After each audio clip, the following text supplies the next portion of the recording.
المكتب التعاوني للدعوة والإرشاد وتوعية الجاليات بأبها.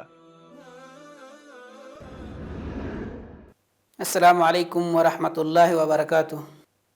الحمد لله رب العالمين والصلاة والسلام على نبينا محمد وعلى آلہ وصحبہ اجمعین، اما بعد۔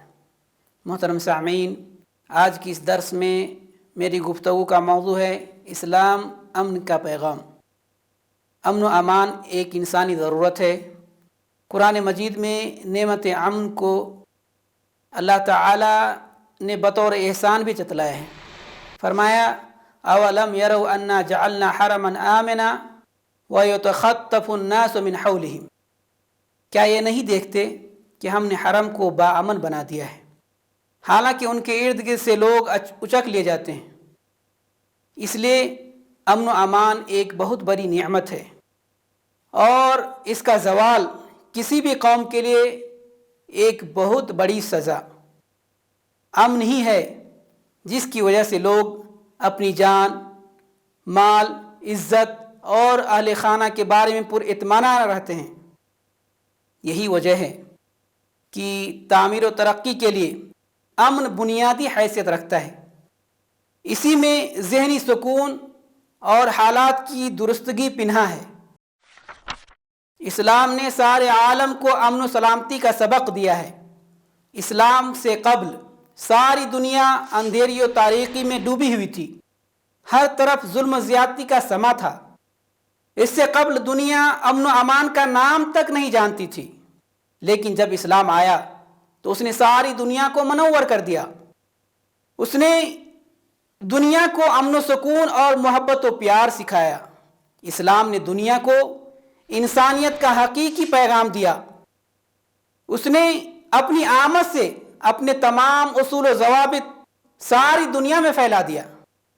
اس سے قبل انسانی جانوں کی کوئی قیمت نہیں تھی، لیکن اسلام نے اپنی آمد ہی سے انسان کو انسانی جان کی قیمت سکھائی، اور ایک انسان کے قتل و غارت کو ساری انسانیت کا قتل بتایا۔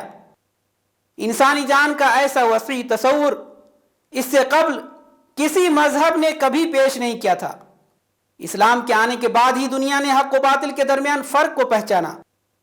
اسلام امن و آشتی کا آفاقی دین ہے۔ یہ صرف چند عبادات اور نظریات کا مجموعہ نہیں، بلکہ ایک مکمل ضابطۂ حیات ہے۔ اسلام آج کے ترقی یافتہ دور کے تمام تقاضوں اور نت نئی ضرورتوں کو پوری کرنے والا، اور آنے والی نسلوں کے حقوق کے تحفظ اور عالمی امن کا ضامن بھی ہے۔ اسلام ہی ایک ایسا دین ہے جو انسانی زندگی کے اعتقادی، فکری، اخلاقی اور عملی تمام پہلوؤں کو اپنی آغوش میں لیے ہوئے ہے۔ اس بات میں ذرہ برابر بھی شک نہیں ہے کہ اسلام خود بھی امن و سلامتی والا دین ہے، اور دوسروں کو بھی امن و عافیت کے ساتھ رہنے کی تلقین کرتا ہے۔ اس کی سب سے بڑی دلیل یہ ہے کہ اللہ رب العزت نے اپنے بھیجے ہوئے دین کا نام ہی اسلام پسند کیا ہے۔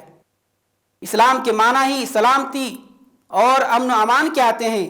ارشاد باری تعالی ہے ان الدین عند اللہ الاسلام، دین تو اللہ کے نزدیک اسلام ہی ہے۔ اسلام امن و سلامتی، رواداری اور مساوات کا مذہب ہے، جس میں انسانیت کی فلاح و بہبود، کامیابی و کامرانی، امن و سلامتی، طمانینت و سکون کا راز پنہا ہے۔ دہشت گردی ایک وحشیانہ فعل ہے، اور اسلام کے تہذیبی نظام میں اس کی کوئی گنجائش نہیں۔ دہشت گردی اور تشدد کے سلسلے میں اسلام کا موقف بالکل صاف اور واضح ہے کہ اسلام قتل ناحق کا مخالف ہے، جس کی وعید قرآن کریم کچھ اس طرح بیان کرتا ہے من قتل نفسا بغیر نفس او فساد فی الارض فکأنما قتل الناس جميعا، جو شخص کسی کو ناحق یعنی بغیر اس کے کہ وہ کسی کا قاتل ہو یا زمین میں فساد مچانے والا ہو قتل کر ڈالے تو گویا اس نے تمام لوگوں کو قتل کر دیا۔ اسلام اذیت پسندی اور فساد انگیزی کا روادار نہیں۔ اسلام میں صرف مسلم معاشرے کے اندر کسی بھی اختلاف کو ختم کرنے کے سلسلے میں تشدد سے کنارہ کشی کا حکم نہیں دیا گیا ہے، بلکہ بین الاقوامی سطح یا ایک خطے یا سرزمین پر رہنے والے مختلف مذاہب ادیان کے لوگوں کے ساتھ بھی اعلیٰ درجے کے حسن اخلاق کی ہدایت دی ہے، جیسا کہ اللہ سبحانہ و تعالیٰ فرماتا ہے لا ينهاكم الله عن الذين لم يقاتلوكم في الدين ولم يخرجوكم من دياركم ان تبروهم وتقسطوا اليهم ان الله يحب المقسطين، کہ جن لوگوں نے تم سے دین کے بارے میں جنگ نہیں کی اور نہ تم کو تمہارے گھروں سے نکالا، ان کے ساتھ بھلائی اور انصاف کا سلوک کرنے سے اللہ تم کو منع نہیں کرتا۔ اللہ تعالیٰ تو انصاف کرنے والوں کو پسند فرماتا ہے۔ معلوم ہوا کہ اسلام امن و سلامتی اور عدم تشدد کا دین ہے۔ اسلام نے بلا امتیاز مذہب، مسلم ہے یا غیر مسلم، سب کے لیے امن و رحمت اور محبت و شفقت کا درس دیتا ہے۔ اسلام نے دہشت گردی اور تشدد پسندی کی اجازت نہیں دی ہے، اور وہ پوری دنیا میں اخلاق حسنہ کے زور سے پھیلا، تلوار اور دہشت گردی کے زور سے نہیں۔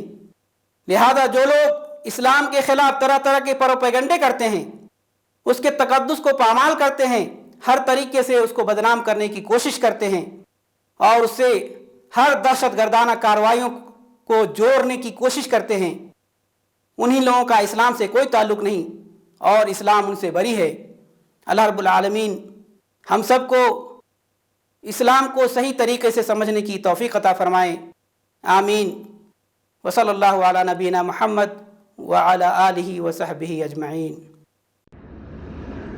دعاة للهدى دنيا ودينا على منهاج خير المرسلين وبالحسنى نشق سبيل رشد إلى جنات رب العالمين۔